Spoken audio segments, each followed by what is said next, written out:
Welcome, guys, and welcome to another podcast. It's your man Malex Made, guys, and today we have another podcast. And guys, today we are going to dive in the history, guys. And today I'm all alone. I'll be joined by my small teddy bear right here, and a small ducky right here, and also this small studio right here. Oh, yeah, are we filming? We are filming, guys. So welcome, guys. It's another podcast, guys. It's your man Malex Made, guys. You're going to do this, and I'm all alone, guys, but I'll be joined by a small teddy bear. I like keeping me with him. He likes to keep me company. And I have my small duck here, and actually my small set of studio, guys. This is where I do my podcast, guys. As I told you guys, I'll be doing podcast, and also I'll be doing some vlogs when I get time to go and walk outside. So at my back I have an Ecuadorian flag, I have a Qatari flag. This is where I live. Yeah. And we have Uncle Sam there, American flag, and also in the table I have a Canadian flag. I actually love this flag because of this flower at the center. Yeah, Canadian flag is very beautiful. That's why I put it in the table, so each and every time I do my work I will be seeing this flower. Yeah. So guys, let's dive in. Let's kick it on, guys. And today, guys, we are going to look about the history, guys. And you're going to look one country that is in Middle East by the name Iran. So it's 1977, and this country of Iran have been ruled by a monarchy for a long time, for decades. And this monarchy ruling Iran was implanted there by American and UK powers at the time, so that it can support the influence in the world. As you know, Iran have a lot of oil and gas reserve. So at the time, Iran was going a lot of oil boom at the time. So America saw it's a good time to put their own leader to overthrow a democratic elected leader by Iranians and put their own dictator known by Mohammed Shah, who was a monarchy, so that he can support. It's easy for him to support the American and UK power and influencing the world through oil and gas. So that's what's happened. So it's 1977, and people are seeing this and they are not happy because the monarchy of Mohammed Shah at the time brought a lot of Western values at the time. They brought a lot of Western values, and the way of life, the way Western people live, like in America and UK. And as you know, most of the Iranians are Muslims, and there are some people who are seeing this and they are saying this is not the way our country should be led. We are Muslim, and the way of life that you are being brought here, like he could allow, like, when I'm talking the westernization of the country is like, or the values of the Western countries, I would say, is like going to beaches with bikinis, drinking, having parties, like wearing, Muslim wear hijab, they don't wear hijab, they expose their hair and all that. So there are some people who are seeing this, and some religious scholars are seeing this, and they're against this actually. So, and also he would not support like the lower class people. You support like the higher classes people in the government through this oil money that he was getting through American selling this oil a lot in the global, in American powers, or UK and US, if you will say. So the people seeing this, and there's some scholar readers, they say this, and there's this leader that was seen as the true leader of Iran, who was told Ayatollah Khamenei at the time, and he had gone for exile. And people started to uprise in 1978. And actually, in 1979, the people were successful on kicking this monarchy out from the power, because they started the revolution in the country of Iran, and actually they were overthrown this leader, and actually Mohammed Shah ended up running to seek or to in exile in America, and then later he would come to die because of cancer. So they have this country by the name Iran that have gone at the revolution, and actually have a religious leader that's that's it, really this revolution, and many people are behind him. Yeah, but the country have not yet they're like become a stable country, because there's some people who are used to be lawyers with the Mohammed Shah, and they're against this revolution. So the country tend to be kind of destabilized. And also, after revolution 1979, these people were against American power in their country, because they didn't want like American values in their country. They didn't want the way of life, the way the people are influenced by American values, the westernization, and the way America used to use their oil, because America used to get a lot of cheap oil from Iran in exchange of military and friendship and allies, because they were allies. So what happens? Iranians took hostages of American citizens, yeah, and America saw this, and the Western power saw this, and Iran was slapped with heavy sanction. So this country get more destabilized, yeah. As I told, Iran is majority Shiites. We have two groups of Muslims. We have Sunnis and Shiites, and Iran have majority until today. Iran have a lot of Shiite Muslim, and there's another neighboring country by the name Iraq, and Iraq have a new leader by the name Saddam Hussein, and he's seen this all that is happening in Iran, and he knows his country have a lot of Shiites. Majority are Shiites. The only you have majority Shiite, and you have the minority Sunnis. As I told you, Saddam Hussein was a Sunni, and majority of his country were Shiite, and Iran is the Shiite. So he saw this revolution that had just taken Iran as a threat to his power, because he was a Sunni, and his community or his Muslim group by the name Sunnis, they were very little, and he was ruling a lot of Shiites. So he saw like Iranians are going to influence this Shiite in Iraq to apply against his power and overthrow him. So what he did, he see this as a good moment or a good time to attack Iran. So what he did, in 1980, he commands his military to attack Iran. So he thought that Iran is in a weak condition because of this sanction. The country have not destabilized. People are not like united already. There's people who are fighting the Shah regime that have been overthrown, and there's this revolution that is trying to stabilize the country. Like the country is in chaos at the time. So Iran, Saddam Hussein, sees this as a moment to attack Iran before it gets stable and overthrows his power, because he's afraid.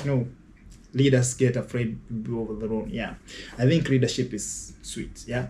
So what happened?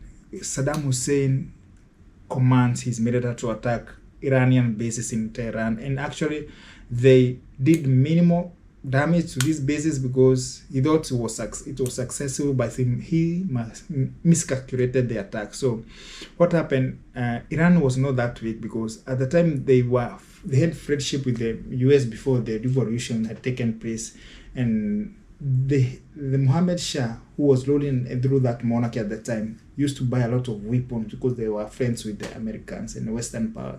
A lot like jets, tanks, you may call them, anything to do with the military hardware. Yeah. So Iran was not that weak. So Saddam Hussein had miscalculated attacking Iran. So, and the people of Iran sees this our neighbor is attacking us, and we are still fighting by ourselves, like we are still in fight by our own. Why don't we unite and first fight this enemy that is trying to invade our country? By the time Iraq had invaded Iran, because Iran was somehow weak, because it was, as I told you, it was kind of destabilized at the time. So they had invaded some land, they took some land from Iran, and then so they sent their counter offensive, and they protected their country from more land being taken by Iraq. So it ended up with being a trench war in Iran side. So because Saddam Hussein has sent soldiers in north, center, and south to fight to take Iran, and also Saddam Hussein used to eye on Western oil reserves and gas reserves in Iran. So he wanted to take control over them so that he can get more oil, so that he can make his leadership rich and the country rich. Yeah. Any country at the time wanted oil. Even America came to Middle East because of oil. Even Western leaders or Western countries like UK, came to Middle East for search of oil and gas. That's the main reason. Yeah. So what happens? Iran was not that weak, so it started to send its offensive against Iraq, and actually started bombing Iraqi bases using these the jets that have been supplied by American power before the revolution. They still have the hardware to fight. So Saddam Hussein see this and he's like, oh, what's happening? I didn't think that Iran had this power.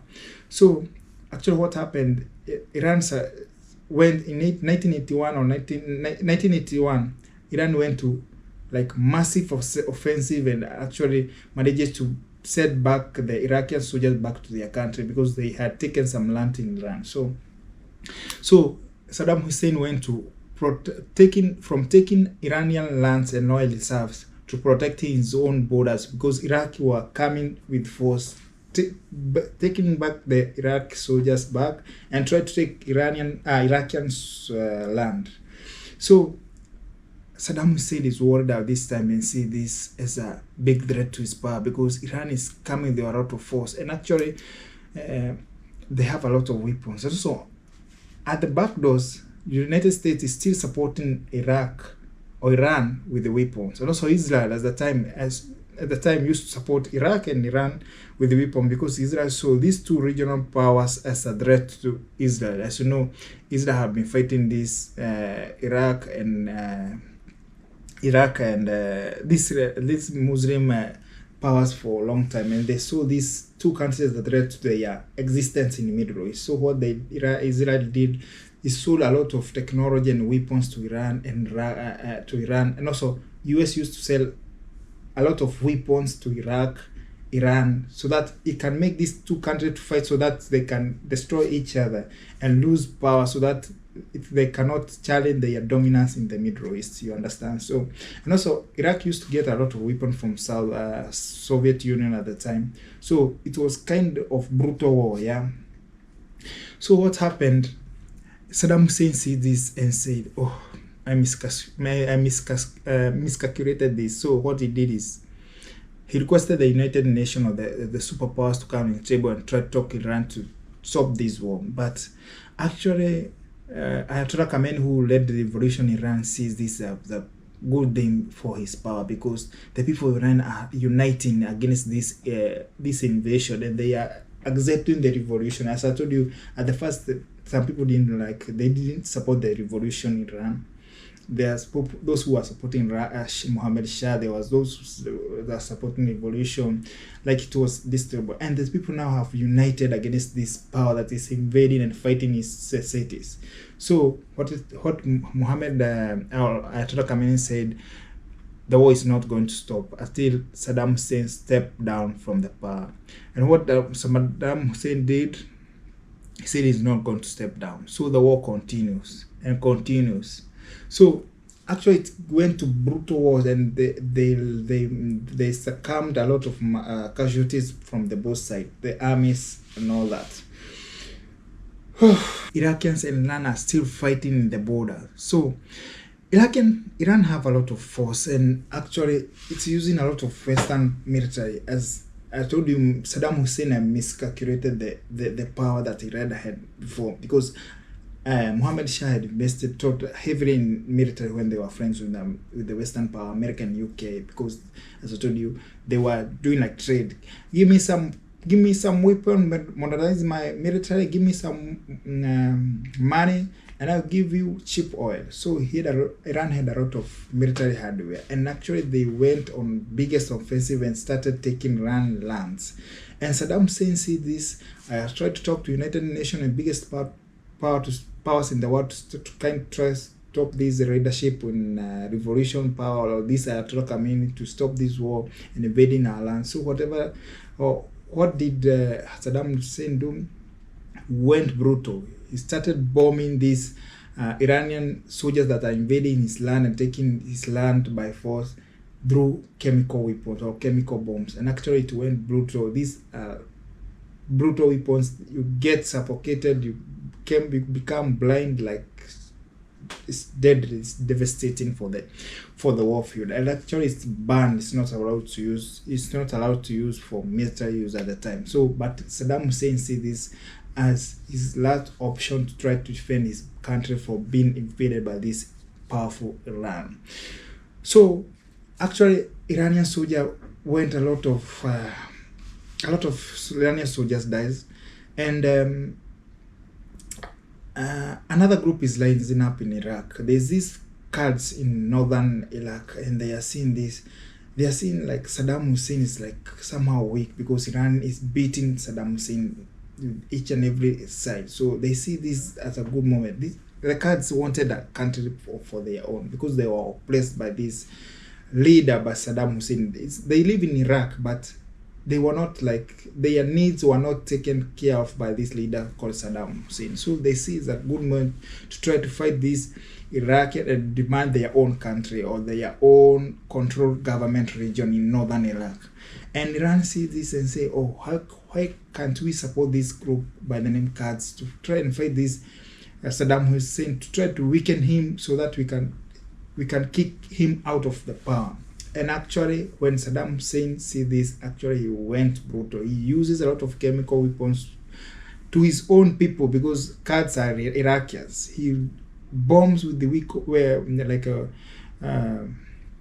chemical bombs, and actually many people went dying. Some became blind. Some these are deadly weapons and chemicals.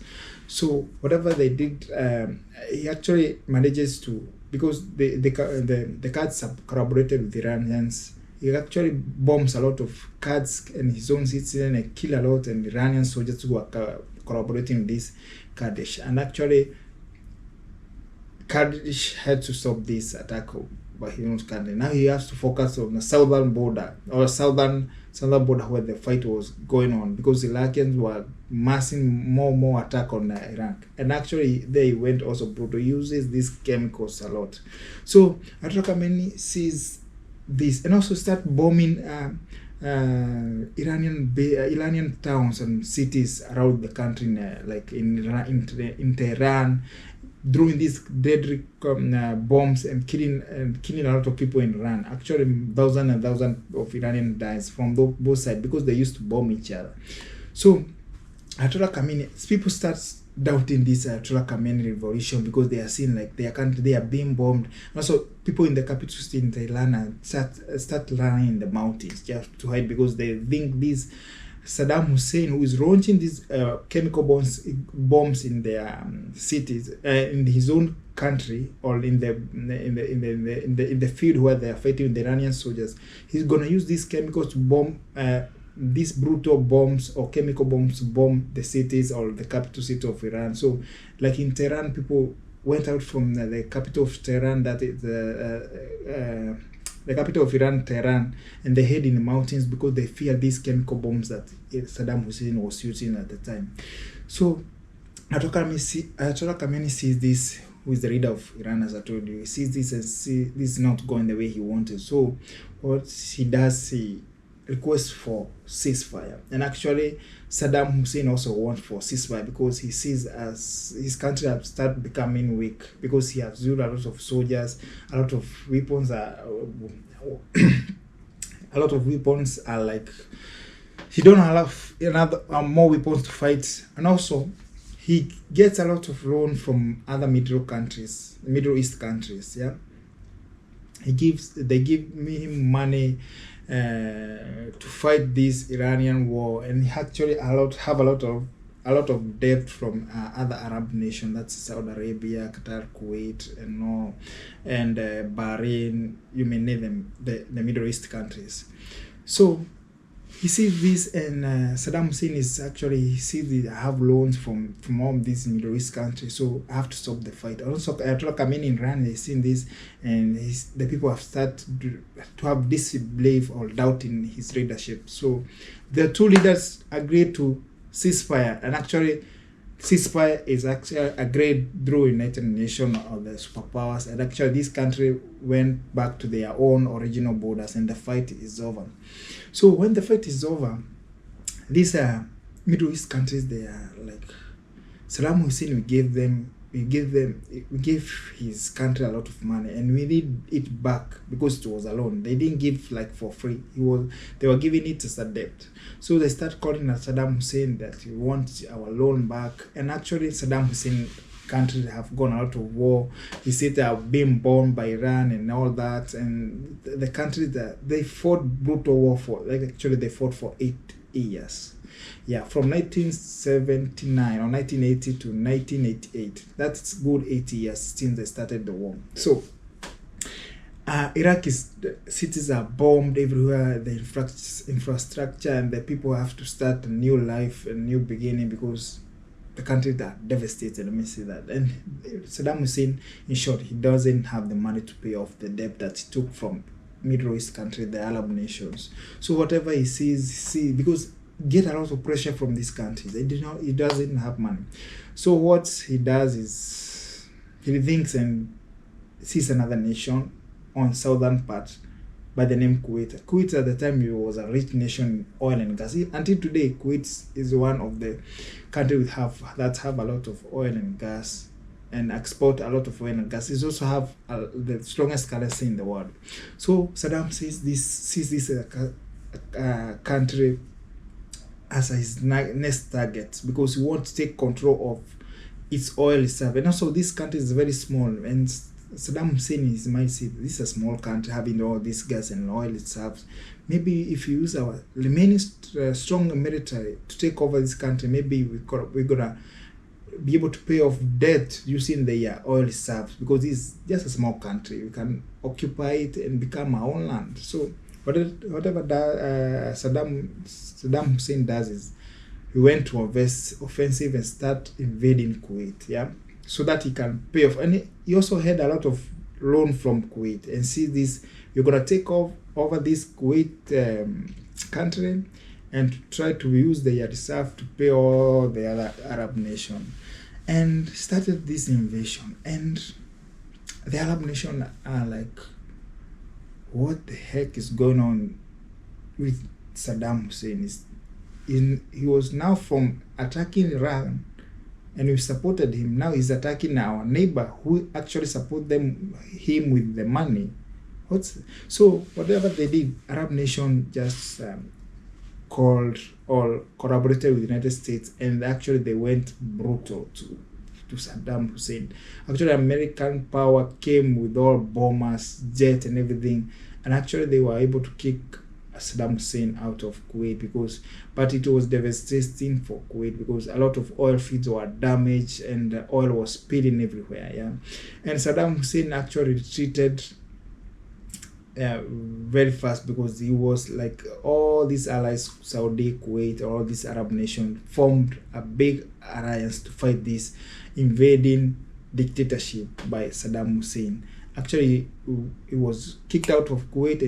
A lot of soldiers were killed through the way when they were running out of Kuwait back to Iraq, and actually they were bombed brutally, because actually it's called Desert Storm at the time, because it killed a lot of Iraqi soldiers when they were running away from this power, or this collaboration alliance, American alliance, which they fought heavy Iraqi soldiers. So it's happened like that, and that's the way the war went for Middle East. And actually, Iraq at the time, Saddam Hussein was made a pariah, and actually his leadership went from the fourth strongest military in the world, or Iraq was at the time the fourth largest military power in the world, and actually it was downgraded to nothing, because the country was totally destroyed. And actually it went like that, and 2 or 3 it happened, 9/11. Actually George Bush orders his military to attack Iraq. Actually Iraq, that was the end of Saddam Hussein power, because after 203, then an invasion of American power or American in Iraq. Actually, that's what ended Saddam Hussein. So guys, I'll be coming with a lot of stories each and every day about the history of the world. I have a lot in with me, and guys, I'm gonna be sharing with you here in my small my small studio. Guys, I have a lot to give you guys, so consider subscribing. That is all for today, guys. Next time with another story. Thank you.